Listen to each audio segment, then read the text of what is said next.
She was always there. That's the pattern. The thing I noticed 1,000 times and never once understood. In every memory I have of my first life, every banquet, every meeting, every training ground, every corridor I walked through on the way to somewhere more important, Princess Amara Solen was there, standing at the edge of the room, watching from a balcony, seated 2 tables away at a dinner I hadn't expected her to attend, walking through a courtyard at the exact time I crossed it, as if her schedule had been drawn around mine like water flowing around a stone. I'm 20 again. I woke up 4 days ago in the bed I slept in at 20, in the quarters I occupied at the Royal Academy, with the sunlight hitting the wall at the angle it only hits in early spring. And the first thing I did, before I checked the date, before I tested my hands to make sure they were young, before I processed the impossible fact that I was reliving a life I'd already finished, was look out the window. She was in the courtyard, sitting on the bench beneath the silver birch, pretending to read a book while glancing at my window every few seconds. There, already there. The pattern beginning again. In my first life, I called it Clingy. Everyone did. The princess who followed the knight candidate everywhere, the girl who couldn't take a hint, the noble who had latched onto a commoner cadet and wouldn't let go despite the social embarrassment it caused her family, her house, and every person who had to politely pretend they didn't notice the crown princess orbiting a boy who hadn't asked for her attention. That word, Clingy, is the thread I need you to hold. Because every time it appeared in my first life, it meant something I didn't see. And every time I encounter it in this second life, it means something different. By the end, the word will have changed so completely that hearing it will feel like hearing a language you used to speak before you understood what the words actually meant. My name is Callan Bryce. In my first life, I was a scholarship student at the Royal Academy, commoner-born, admitted on combat aptitude, and acutely aware at all times that I was occupying a space the nobility considered borrowed. I kept my head down. I studied. I trained. I did not seek attention because attention for a commoner at the Royal Academy was almost always the wrong kind. Amara sought me out anyway. The first time was during orientation week. I was sitting alone in the refectory, not by choice, but because the table politics of the academy were already in effect and a commoner cadet didn't have a faction. She sat across from me. No introduction, no preamble. She set down her tray and said, "You're Callan Bryce. Your entrance exam combat score was the highest in the cohort." "Yes." "I watched your assessment. Your footwork is efficient, but your guard transitions are half a second slow on the left side." I stared at her. She was the crown princess. She was 17. She had silver white hair and violet eyes and the particular posture of someone who'd been taught to sit correctly since birth.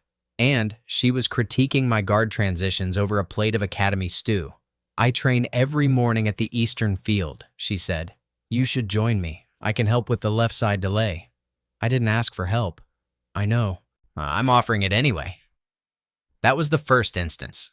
Looking back now, from this second life, I can see it clearly.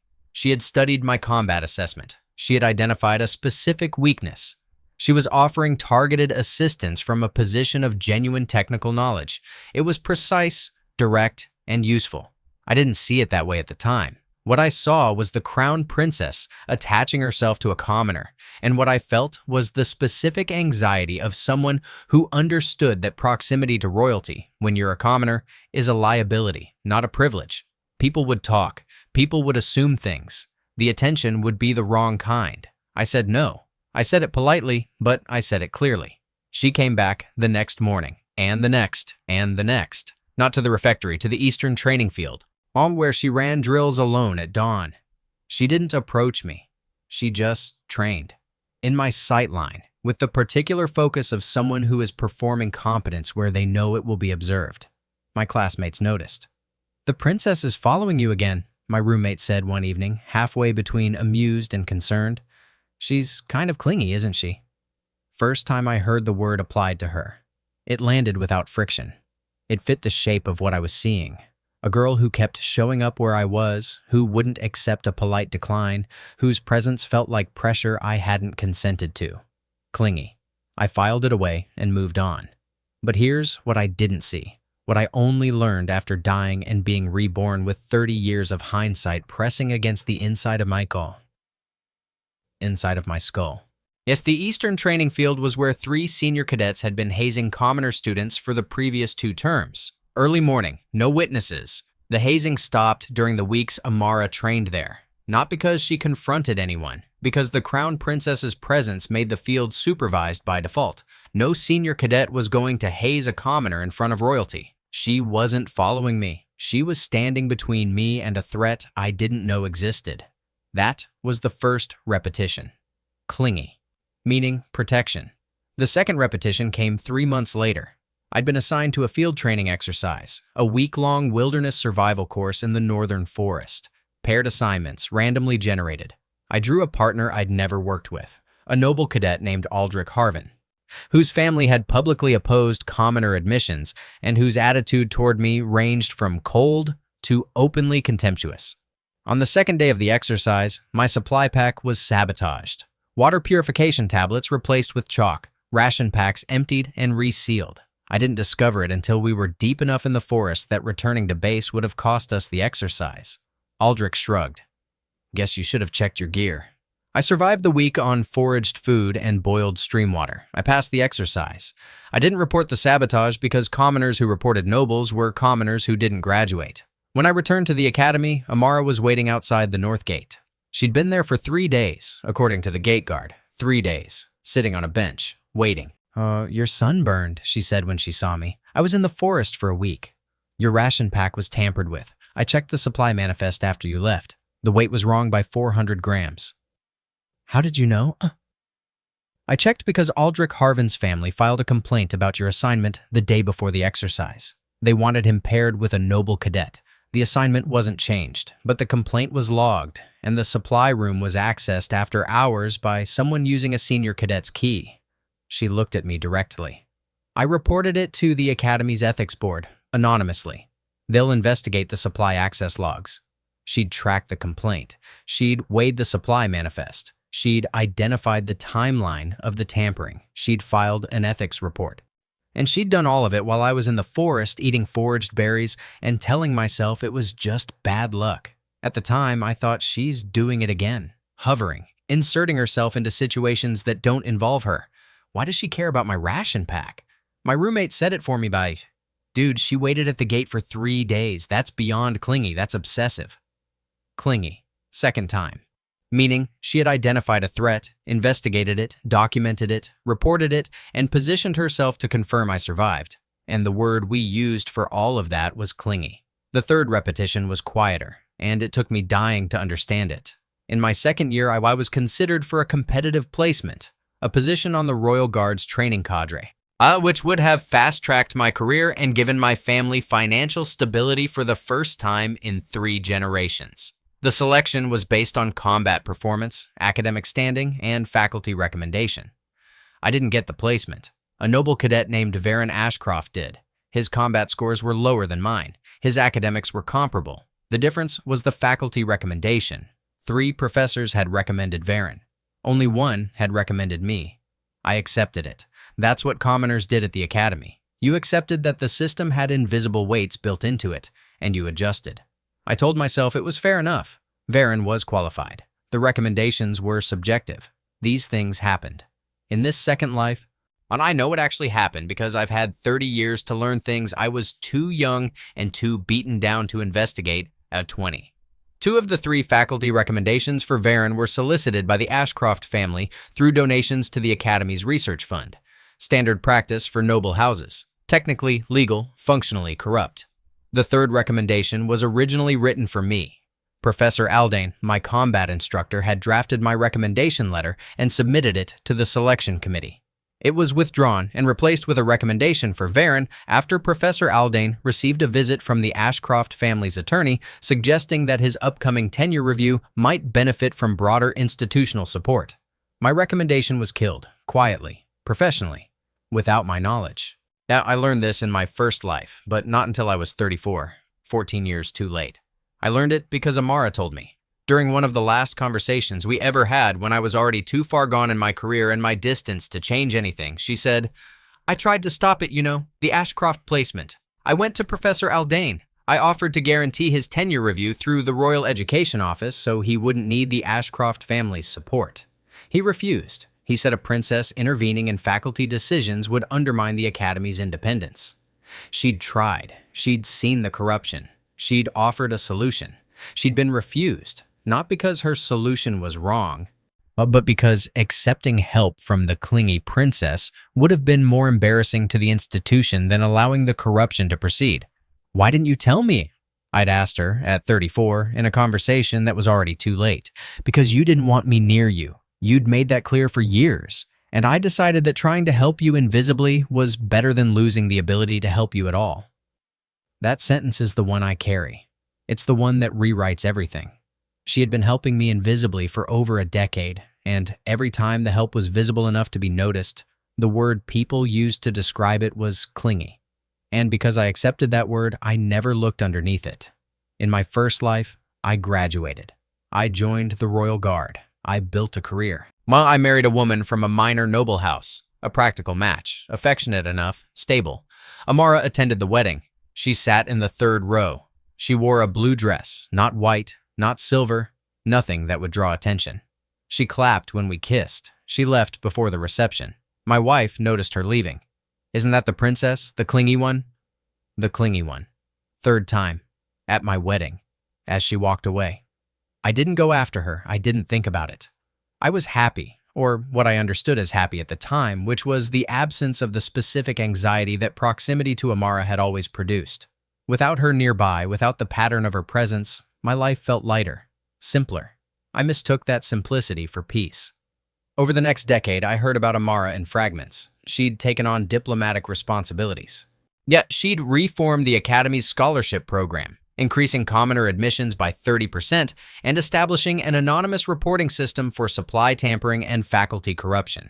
She'd personally funded a combat training facility that was open to all cadets regardless of house status. Every reform she implemented addressed something that had happened to me. The supply sabotage, the rigged recommendations, the hazing. She'd turned my worst experiences at the academy into institutional changes that would protect every commoner who came after me. She did this quietly. She did this over years. And she did it without ever once telling me, because by that point, I'd made it clear that I didn't want to hear from her. The pattern, clingy, showing up everywhere, being where I was, in watching from balconies and courtyards and refectory tables, and underneath every instance, every single one, she was standing between me and something I couldn't see, absorbing costs I didn't know existed, building structures that would outlast both of us. I learned the full cost 3 months before I died. In my first life, I died at 51. Battlefield. A border skirmish that should have been routine. A small incursion from a neighboring territory, the kind of engagement the Royal Guard handled in an afternoon. But the intelligence was wrong. The incursion was a feint for a larger assault, and my unit was flanked in a valley with no extraction route. The reinforcements that arrived, the ones that saved half my unit, but not me, were dispatched by Amara. She'd been monitoring the border situation through diplomatic channels. I had identified the intelligence failure 2 days before the engagement, and had ordered a reserve force to the region on her own authority. She'd been told it was unnecessary. She'd been told the intelligence was sound. She'd been told she was overreacting. She deployed the reserves anyway, because she'd spent 30 years watching systems fail the people they were supposed to protect, and she didn't trust the intelligence for the same reason she hadn't trusted the supply manifest at the academy. Because she'd learned through long and painful experience that the systems failed most often when the person at risk was someone no one considered important enough to double-check. The reinforcements arrived 11 minutes after I was hit. 11 minutes too late for me. Early enough for 23 others. I died in that valley. And the last thing I learned from a soldier who'd knelt beside me and said, "Hold on, the princess sent us," was that even at 51, even after 30 years of distance, even after a marriage and a career and an entire life built in the space I'd created by pushing her away, Amara Solen was still watching. Still there. Still the pattern I'd never understood. She'd sacrificed her political capital to deploy those reserves. The Royal Council censured her for overstepping military authority. Her diplomatic standing was damaged. Her relationship with the military command, already strained by years of reform work that made generals uncomfortable, was effectively destroyed. She gave up her position, her influence, her reputation within the institutions she'd spent decades reforming. For a reinforcement order that arrived 11 minutes too late to save the man she'd been protecting since she was 17. I died, knowing that. And then I woke up at 20, and she was on the bench beneath the silver birch, pretending to read a book, glancing at my window. Clingy. 4 days. I've been back for 4 days, and in those 4 days, I've watched the pattern restart. She's on the bench in the morning. She's in the refectory at lunch, 2 tables away. She's at the Eastern training field at dawn, running drills in my sight line. She's there. Always there.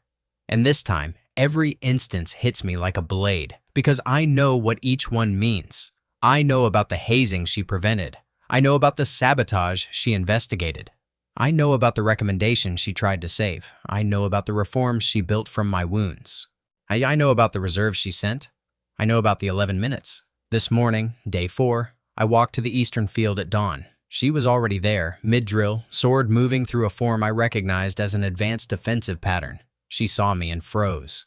I walked up to her. She lowered her sword. Her expression was guarded.